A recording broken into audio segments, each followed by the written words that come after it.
Hai, pasukan khusus elit di militer Indonesia, Kopassus, pernah membuat dunia tercengang karena berhasil membebaskan pesawat DC-9 Woyla milik Garuda yang disandra pembajak di negeri Gajah Putih, Thailand pada tahun 1981 yang lalu. Bagaimana tidak tercengang? Aksi pasukan elit andalan Indonesia ini berlangsung sangat cepat, hanya 3 menit saja, langsung berhasil melumpuhkan para pembajak dan membebaskan sandera dengan kerugian minimal. Semakin mencengangkan lagi karena belum ada negara dunia ketiga yang pernah mampu melakukan hal tersebut. Bagaimana kisah lengkapnya? Mari kita bahas. Kejadian ini terjadi pada tanggal 28 Maret 1981 yang lalu. Ketika itu, Kopassus masih bernama Kopasanda. Bermula dari sebuah pesawat penerbangan sipil DC-9 Woyla milik Garuda Indonesia sedang melakukan penerbangan normal dari Jakarta menuju Medan dengan terlebih dahulu transit di Palembang. Pesawat DC-9 Woyla mengangkut 48 orang penumpang dan 5 orang kru, terbang mulus dari Bandara Kemayoran Jakarta dan transit di Palembang.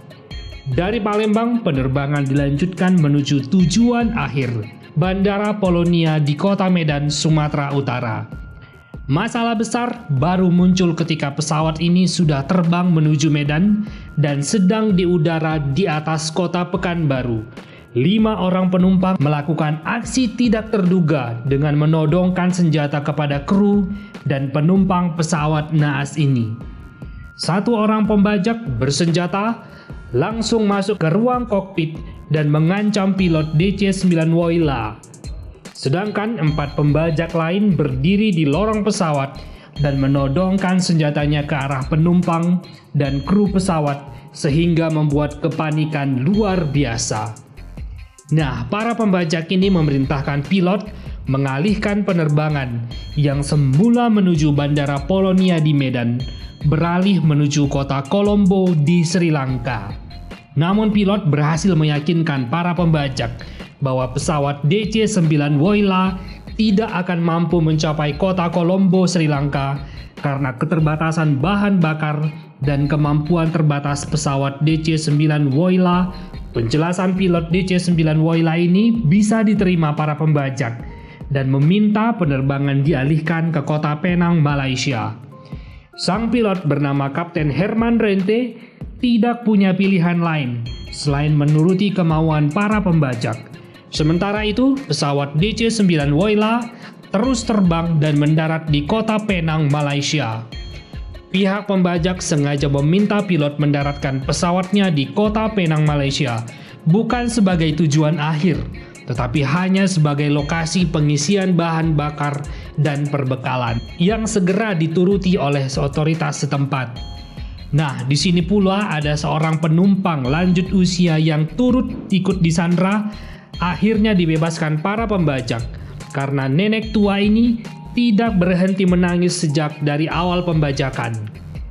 Namun 47 orang penumpang lain dan 5 kru tetap dalam sandra oleh kelompok pembajak ini. Tak lama berselang, para pembajak meminta pesawat diterbangkan kembali ke tujuan Don Muang, Bangkok di Thailand. Nah, tiba di Don Muang, Bangkok, Thailand, pesawat DC Woyla ini pun akhirnya diparkirkan khusus di apron milik Angkatan Udara Thailand yang berjarak sekitar 2 km dari terminal bandara Don Muang, Bangkok, Thailand. Nah, di kota Jakarta, pemerintah Indonesia sendiri sudah merancang misi khusus untuk pembebasan pesawat DC-9 Woyla yang dibajak di Thailand ini.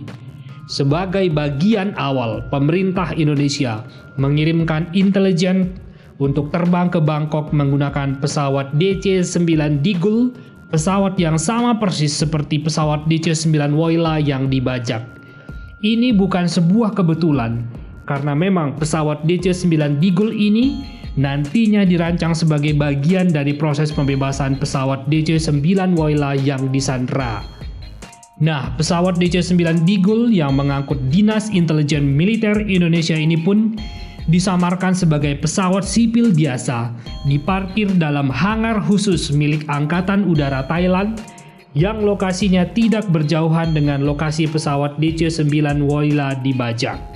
Nah, pihak intelijen militer Indonesia pun melakukan negosiasi dengan para pembajak ini dan diketahui sekitar 1,5 juta dolar, sebuah nilai yang sangat besar kala itu.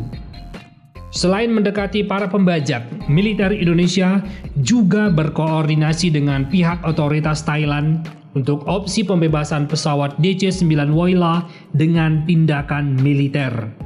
Awalnya, militer Thailand ngotot bahwa militer Thailand lah yang akan beraksi dalam pembebasan.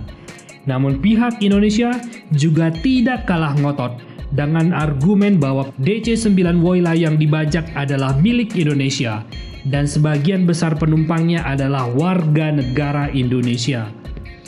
Akhirnya Thailand setuju dan akan menyerahkan aksi militer pembebasan ini kepada pasukan khusus Indonesia.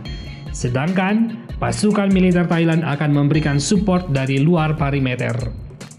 Nah, di tempat lain di Jakarta, beberapa jam setelah berita pembajakan, militer Indonesia pun segera membentuk tim beranggotakan 30 orang prajurit terbaik dari Satuan Kopasanda, nama Kopassus ketika itu, yang dipimpin oleh Letkol Sintong Panjaitan.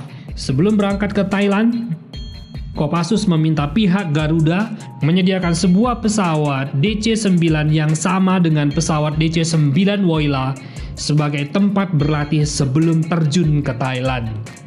Pihak Garuda pun memberikan sebuah pesawat DC-9 yang ada di hangar di Bandara Kemayoran, Jakarta untuk dipakai Kopassus berlatih untuk mengetahui setiap seluk-beluk pesawat DC-9 ini. Setelah berlatih selama 2 hari non-stop, tim Kopassus ini pun berangkat ke Thailand menggunakan pesawat DC-10 milik Garuda yang disamarkan sebagai pesawat penumpang biasa dan diparkir di markas militer Thailand di dekat pesawat DC-9 Woyla yang disandera. Namun, setibanya di Thailand, skenario pembebasan terpaksa dirubah dan dilatih ulang. Hal ini karena pada malam sebelumnya, ada 2 orang penumpang berkewarganegaraan asing di pesawat DC-9 Woyla yang berhasil membuka pintu darurat dan melarikan diri ketika para pembajak tertidur pulas. Seorang sandera berkebangsaan Inggris berhasil melarikan diri dan selamat ke tempat aman.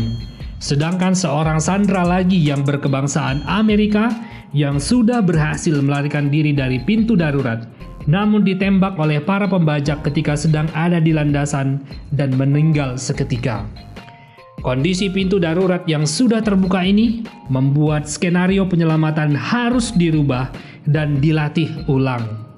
Beruntungnya, pesawat DC-9 Bigul yang sebelumnya membawa Dinas Intelijen Militer Indonesia masih ada di hangar milik militer Thailand.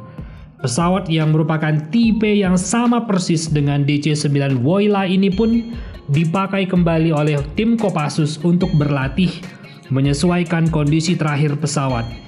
Akhirnya diputuskan bahwa aksi militer pembebasan DC-9 Woyla akan dilakukan Kopassus pada pukul 3 dini hari waktu setempat, di mana ke-30 orang personel Kopassus ini akan dibagi dalam beberapa tim.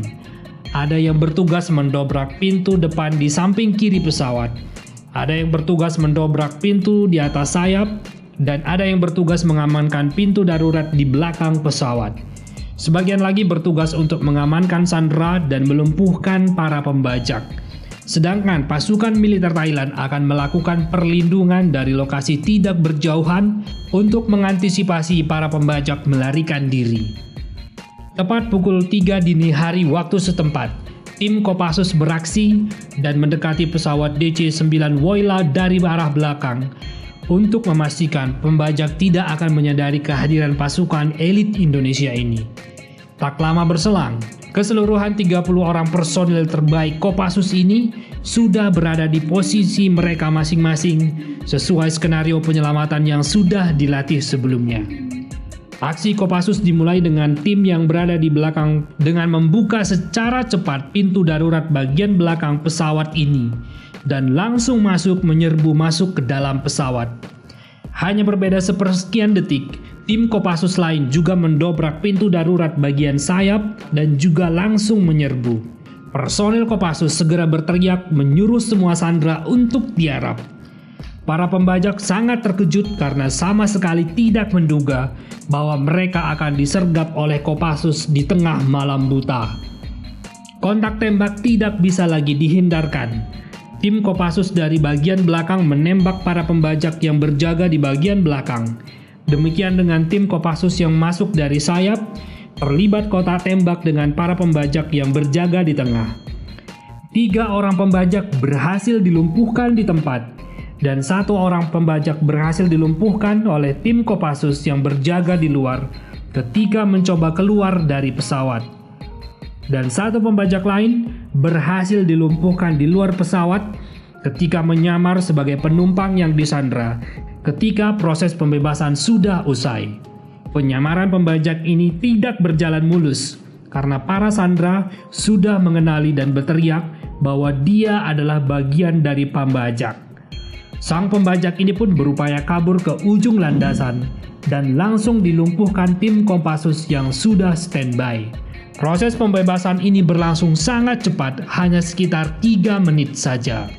Namun, keberhasilan Kopassus membebaskan sandera pesawat DC-9 Woyla ini harus dibayar dengan gugurnya seorang prajurit Kopassus bernama Capa Ahmad Kirang yang gugur terkena tembakan para pembajak di bagian perut bawah, persis di bagian yang tidak terlindungi rompi anti peluru.